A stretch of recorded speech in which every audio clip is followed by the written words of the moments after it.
कहानी की शुरुआत एक लड़की से होती है जो बेबी सिटर की नौकरी करने एक घर में गई थी। उसका काम उस परिवार के बच्चों की देखभाल करना था। जब वो घर पहुंची तो उसे कुछ अजीब लगा, क्योंकि पूरा घर खाली था और चारों तरफ अजीब सी खामोशी फैली हुई थी। उसने सोचा कि शायद घर के लोग किसी कमरे में होंगे या बाहर गए होंगे, इसलिए उसने इस बात को ज्यादा महत्व नहीं दिया। लेकिन तभी उसे घर के अंदर से हल्की और अजीब आवाजें सुनाई देने लगीं। वो आवाजें बेसमेंट की तरफ से आ रही थीं। उसने सोचा कि शायद परिवार के लोग नीचे होंगे, इसलिए वो सीढ़ियों की ओर बढ़ी और सावधानी से नीचे उतरने लगी। जैसे ही वो बेसमेंट में पहुंची, उसके सामने एक बेहद डरावना दृश्य था, जहां एक औरत एक छोटी बच्ची का मांस नोच नोच कर खा रही थी।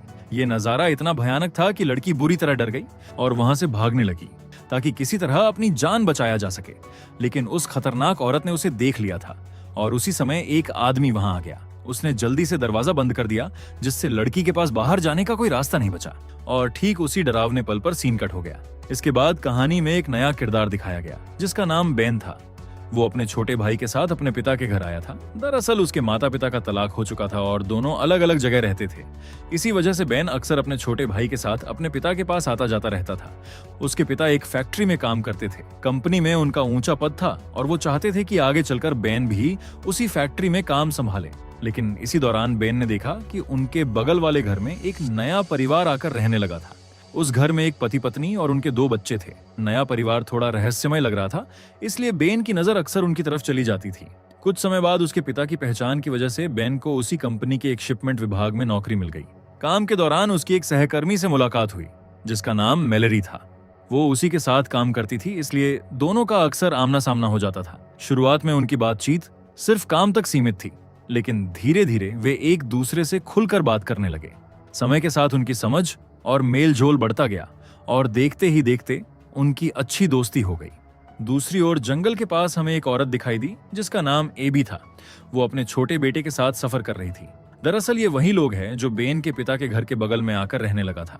एबी आगे आगे चल रही थी, लेकिन उसका बेटा धीरे चल रहा था और कुछ दूरी पर पीछे रह गया था। चलते चलते वो एक बड़े पेड़ के पास पहुंचा, जिसके नीचे एक छोटी सी गुफा बनी हुई थी।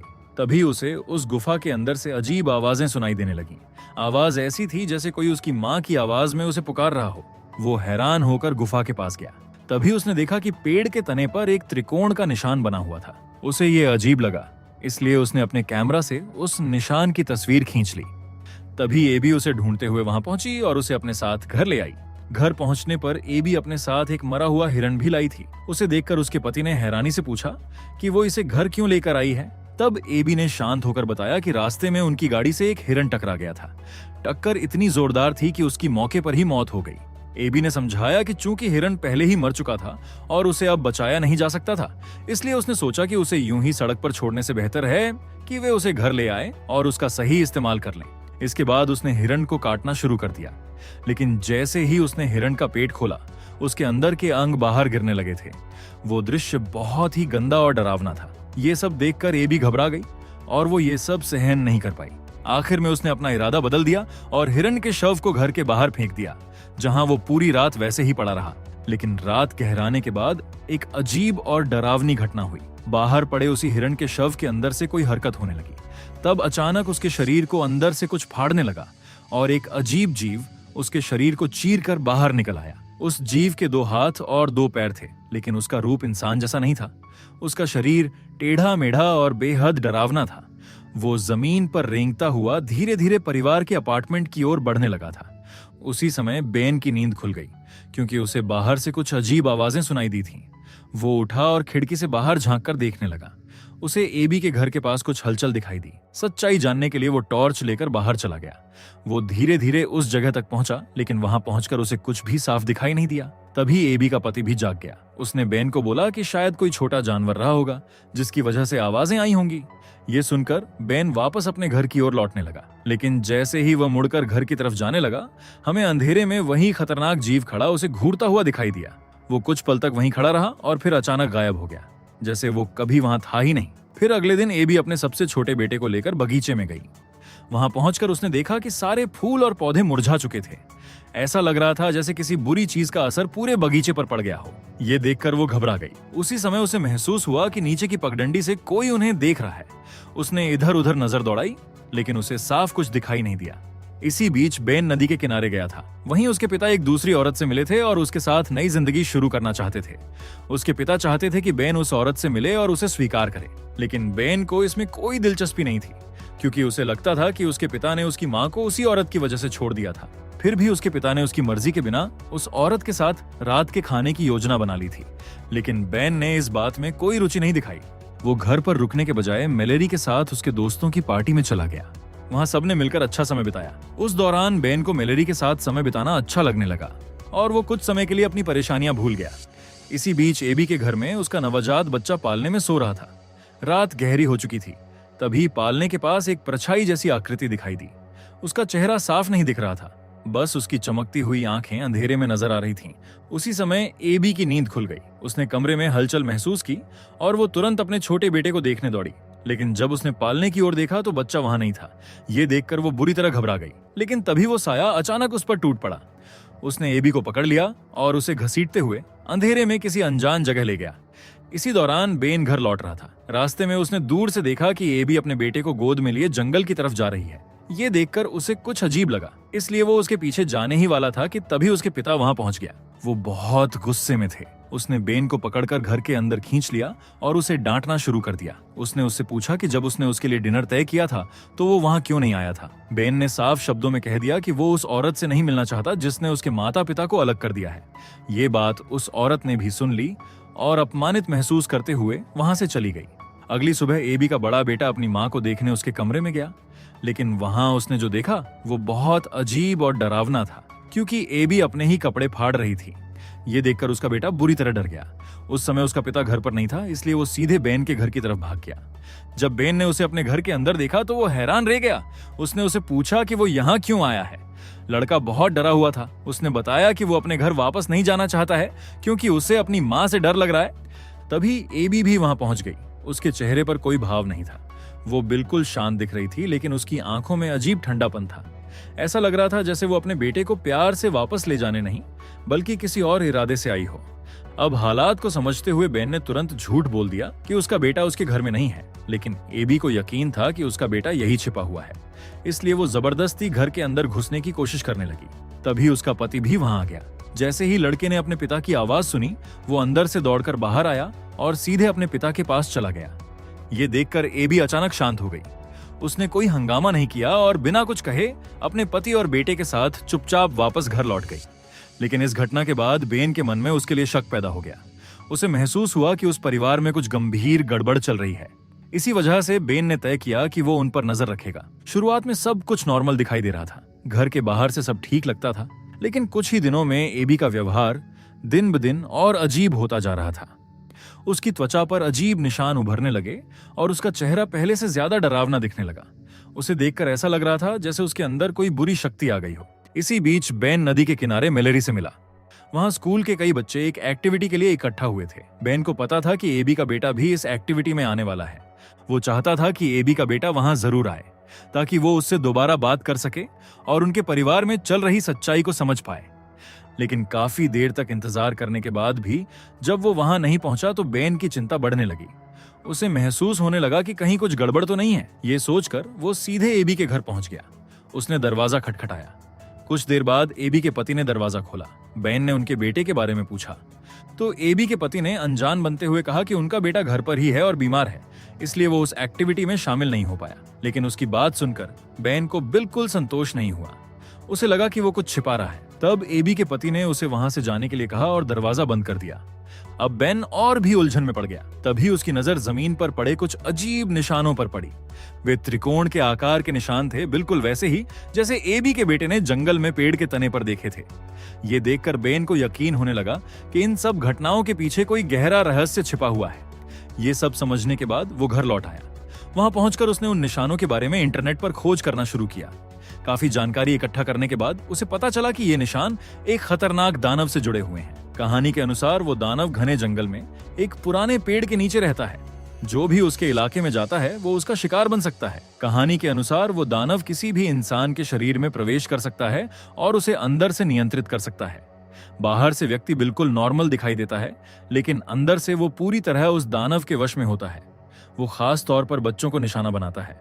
पहले वो बच्चों के माता पिता को अपने नियंत्रण में लेता है और फिर धीरे धीरे बच्चों को नुकसान पहुंचाता है। ये सब जानकर बेन को लगा कि शायद यही दानव एबी के अंदर छिपा हुआ है।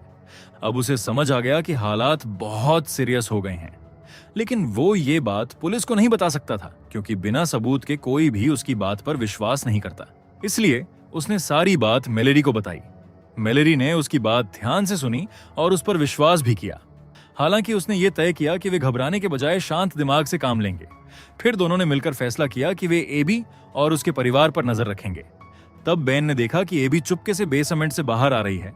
इससे उसे शक हुआ कि वो नीचे कुछ छिपा रही है। साथ ही एबी का पति भी अजीब व्यवहार कर रहा था।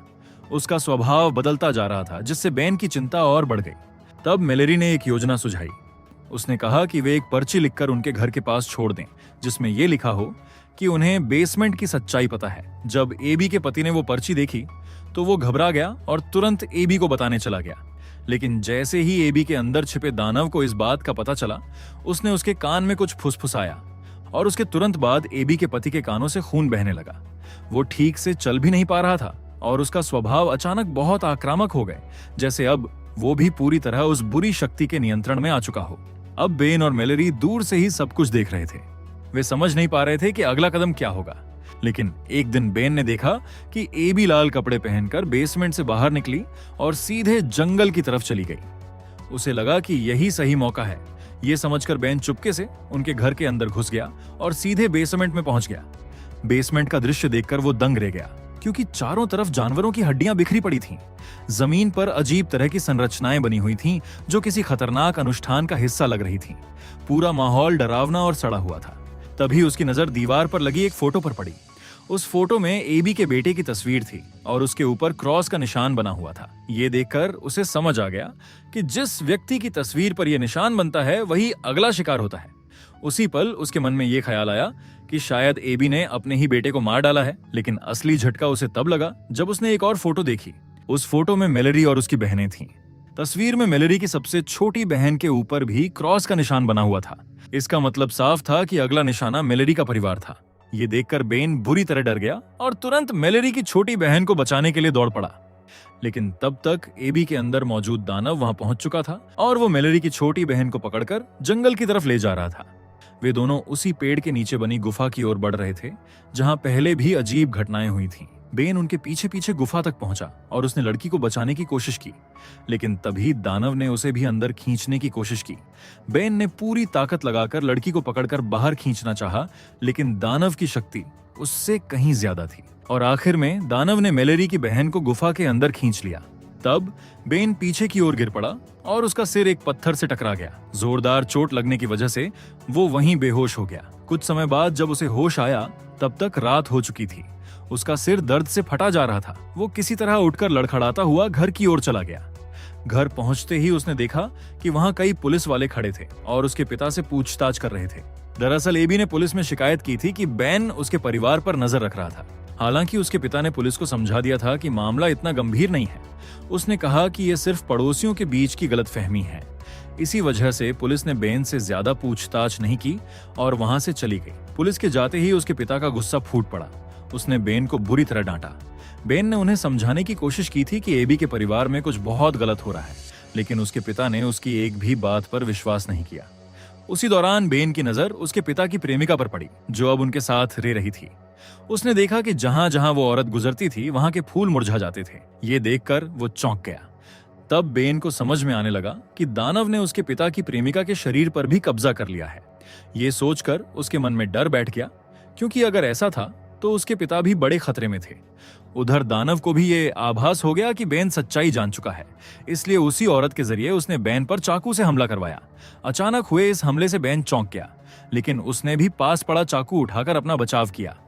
चीख की आवाज सुनकर उसके पिता अंदर आ गए और उन्होंने बिना कुछ पूछे बेन को जोर से धक्का देकर उससे अलग कर दिया। उसे लगा कि उसका बेटा अपना होश खो चुका है, इसलिए उसने पुलिस को बुला लिया और बेन को उनके हवाले कर दिया। बेन बार बार कहता रहा कि वो निर्दोष है, लेकिन उसके पिता ने उसकी एक भी बात पर भरोसा नहीं किया। जब पुलिस उसे थाने ले जा रही थी तब वो पुलिस ऑफिसर उसे अजीब नजरों से देख रहा था। कुछ ही देर बाद बेन ने देखा कि उस ऑफिसर के कानों से खून टपकने लगा। इसके बाद वो ऑफिसर रास्ता बदलकर बेन को समुद्र किनारे ले गया। वहां उसने बेन को कार से बाहर घसीटा और पानी में डुबोने की कोशिश करने लगा। पास ही दो कुत्ते थे जिन्हें बेन ने पहले खाना खिलाया था। उन्होंने उसे खतरे में देखकर उस ऑफिसर पर हमला कर दिया, लेकिन ऑफिसर के पास बंदूक थी। उसने दोनों कुत्तों को गोली मार दी। उसी समय बेन को पूरी तरह होश आ गया। वो अपनी जान बचाने के लिए गिड़गिड़ाने लगा। तब अचानक उस पुलिस ऑफिसर ने खुद पर ही गोली चला ली। इसी बीच बेन के पिता को अपने बेटे की चिंता सताने लगी। उसे लगने लगा कि शायद उसने जल्दबाजी में गलत फैसला लिया है, इसलिए वो थाने जाने का सोचने लगा। लेकिन उसके साथ रे रही औरत ने उसे रोकने की कोशिश की, पर इस बार उसने उसकी बात नहीं मानी और वहां से निकल आया। उसे याद आया कि वह औरत पहले कभी उसे इस तरह रोकने या टालने की कोशिश नहीं करती थी। उसके व्यवहार में आया यह अचानक बदलाव उसे असामान्य लग रहा था। तभी उसकी नजर पड़ोसी के घर पर पड़ी। वहां उसने देखा कि बेसमेंट का दरवाजा खुला हुआ है। ये देखकर उसके मन में और भी सवाल उठने लगे। सच्चाई जानने के लिए उसने बिना देर किए उस घर की ओर कदम बढ़ा दिए।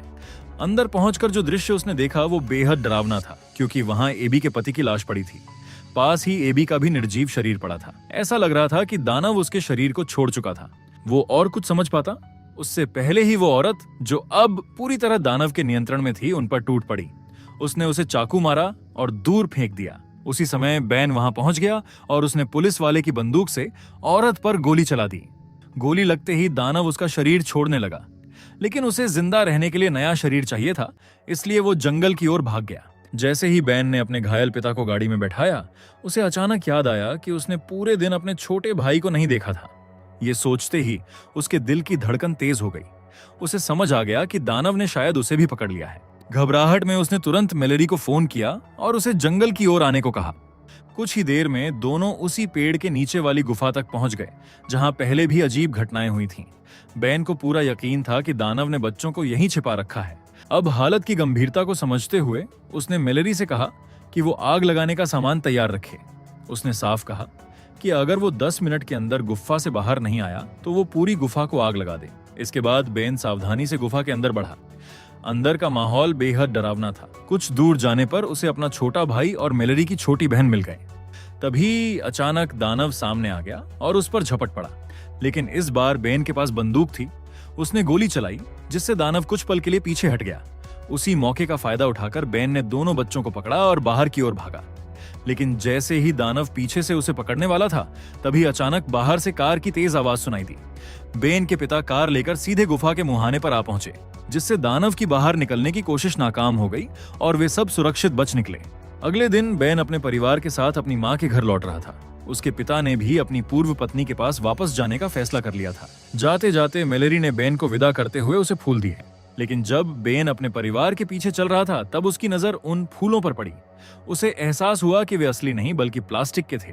आखिरी दृश्य में मेलेरी अजीब सी मुस्कान के साथ कुछ बच्चों को नाव में बैठाकर समुद्र के बीच ले जाती दिखाई दी। इसी के साथ ये कहानी यही खत्म होती है। अगर आपको एक्सप्लेनेशन अच्छा लगा हो तो वीडियो को लाइक और कमेंट जरूर करें। ऐसी ही और मजेदार और अनोखी कहानियों के लिए चैनल को सब्सक्राइब करना ना भूलें।